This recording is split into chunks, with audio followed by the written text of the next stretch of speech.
Well, hello everybody and welcome to Jeff's Baking Blog. Today I'm going to make some soup.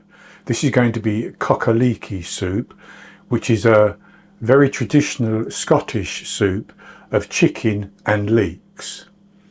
And in traditional recipes, often they filled the soup out with some oats or some pearl barley.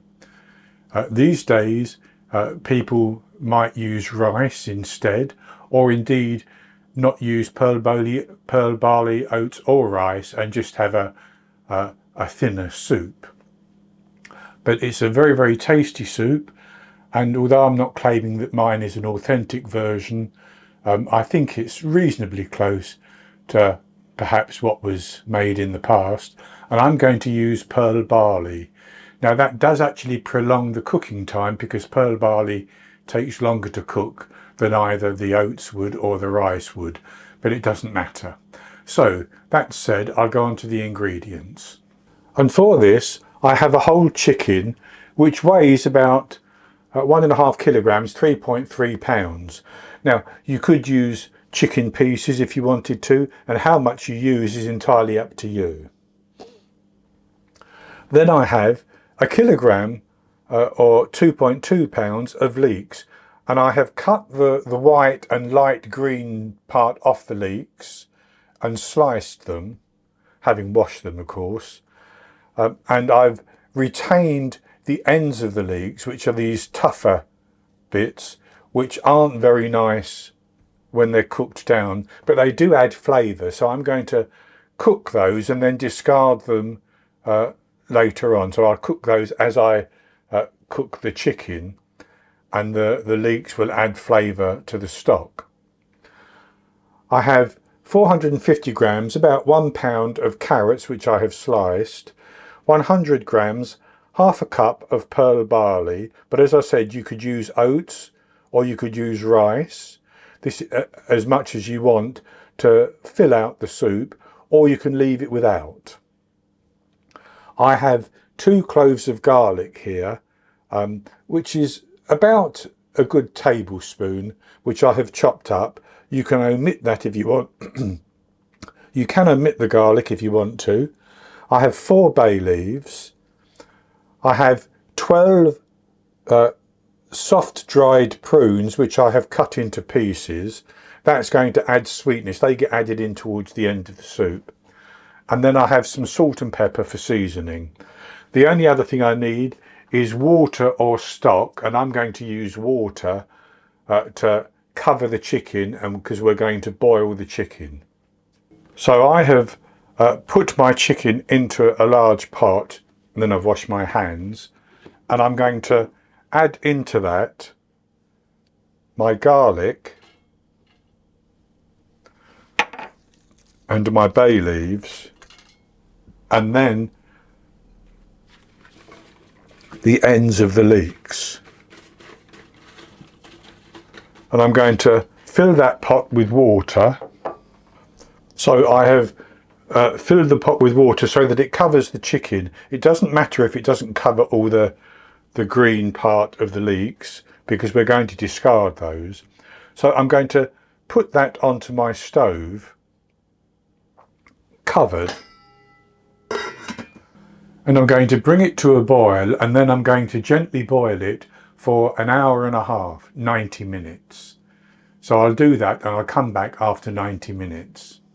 So I brought the chicken to a boil in a saucepan, and then I reduced the heat so that it was just boiling gently, and I cooked it for 90 minutes, 1.5 hours.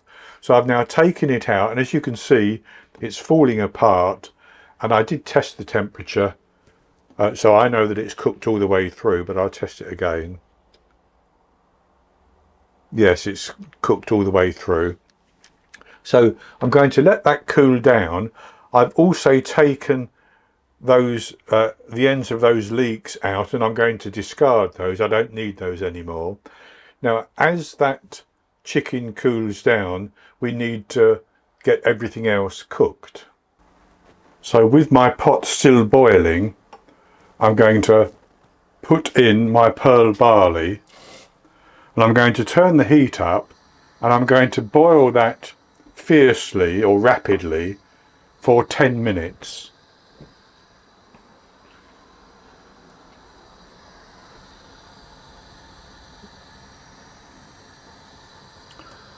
I just stir it so that it doesn't stick, it shouldn't stick to the bottom. And you can see some fat has come off the chicken. You can scrape that fat off anytime you want, or a lot of the Scots people like to leave that little bit of fat in because it adds extra flavour.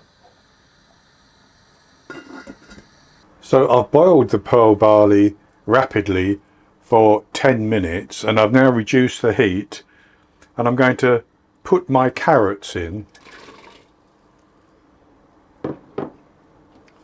and I'm going to bring that up and simmer them for 50 minutes. That's going to make them very, very soft, which is how I like them in my soup. But after 20 minutes of simmering, I'm going to add in my leeks as well. So I've simmered the carrots now for 20 minutes and I'm going to add in my leeks.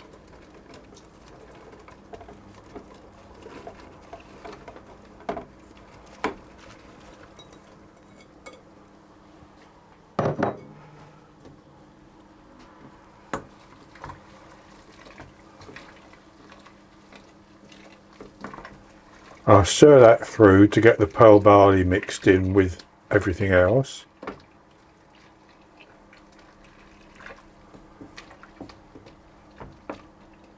And I'm going to cover it and simmer it again for about 30 minutes until the pearl barley is cooked through.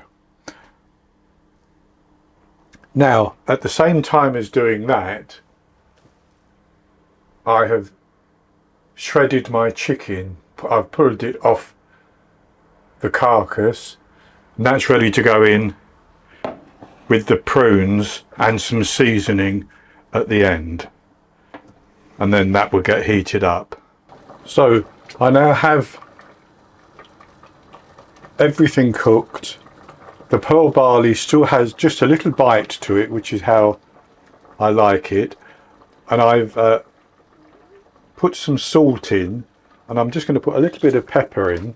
I don't like too much pepper, but it just adds a little bit to it. And then I'm going to pour my chicken in,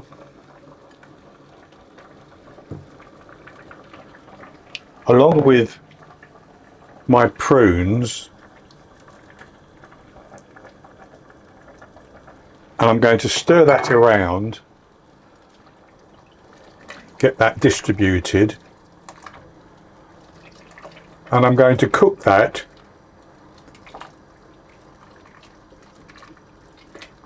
for about 5 minutes until everything is piping hot. That's all it needs. And then when I've done that, I will dish some up so that I can have a taste. So I've delivered most of the soup round to my niece, and I have some here for myself. I'll put it into a bowl, and it's nice and thick, lots of pearl barley and leeks and chicken and prunes and carrots. So I'll just have a taste of it.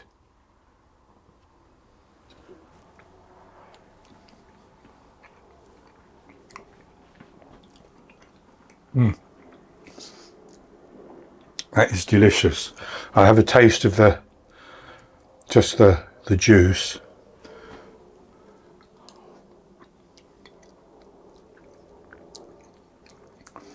That's nice. It's quite sweet, and not too salty. I don't put too much salt in my food, so not too salty for me. But it has a nice flavour to the soup liquid, and then you've got all those vegetables and the chicken. So this is a very simple recipe, even though it takes a bit of time, but it does provide a very hearty soup for you to enjoy with some crusty bread or something. So that's going to be it for this recipe. I hope you've enjoyed it, and if you have, please give me the thumbs up below and click to subscribe to my YouTube channel. In the top right hand corner of the screen there'll be an eye that you can click on, and that will take you to a link for the recipe, and I'll put a link below the video as well. And I'll be back with another recipe in the very near future. So until then, happy baking.